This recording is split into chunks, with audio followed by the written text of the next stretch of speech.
Both freshers and எக்ஸ்பீரியன்ஸ்டுக்கான ஒரு job opportunity தான் இது. இது வந்து இன்டர்நேஷ்னல் பேங்கிங் வாய்ஸ் ப்ராசஸ். இதோட டீட்டெயில்ஸ் வேணும்னா நீங்கள் கமெண்ட்டில் இன்டர்வியூ அப்படின்னு சொல்லிட்டு கமெண்ட் பண்ணிங்கன்னா உங்களுடைய டீட்டெயில்ஸ் வந்து உங்களுக்கு டேரெக்டாக டிஎம்க்கு வந்துடும். மோஸ்ட் ரூல் வந்து ஃபாலோ பண்ணிவிட்டு கமெண்ட் பண்ணுறவங்களுக்கு தான் டேரெக்ட் டிஎம் வரும். அப்படி இல்லைனா சாரி. எடுத்த உடனே ஒர்க் ஃப்ரம் ஹோம் ஜாப் தரமாட்டாங்க. அதுவும் ஃப்ரெஷர்ஸ்க்கு சான்ஸே கிடையாது. ஸோ ஒன்ஸ் ஒரு 6 மந்த்தாவது நீங்கள் உங்களால் அந்த ஜாபில் சர்வை பண்ண முடியும் அப்படின்னா மட்டும்தான் அவங்க ஒர்க் ஃப்ரம் ஹோம் ப்ரொவைட் பண்ணுவாங்க. ட்ரைனிங் பீரியட்லாம் எடுத்த உடனே ஒர்க் ஃப்ரம் ஹோம் கிடைக்காது.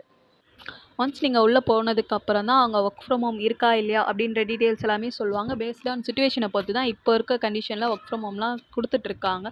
சீட் அலோகேஷன் தென் அவங்களுடைய சர்வை கண்டிஷனை பொறுத்து தான் ஒர்க் ஃப்ரம் ஹோம் தரலாமான்றதே டிசைட் பண்ணுவாங்க. ரெசிபிக்குள்ளே போயிடலாம். உங்களுக்கு எவ்வளோ பூண்டு வேணுமோ எடுத்துக்கோங்க. அதுக்கெலாம் அளவே கிடையாது. எவ்வளோக்கு அவ்வளோ பூண்டு போடுறீங்களோ அது அந்தளவுக்கு ஃப்ளேவராக இருக்கும். ஸோ பூண்டு, கடலப்பருப்பு, காஞ்ச மிளகா, உளுத்தம்பருப்பு, கொஞ்சோண்டு மிளகு, கொஞ்சோண்டு சீரகம், பெருங்காயம் இது வேணும்னா சேர்த்துக்கலாம். பூண்டே போதும், பெருங்காயம் போடலைனாலும் அவசியம் இல்லை.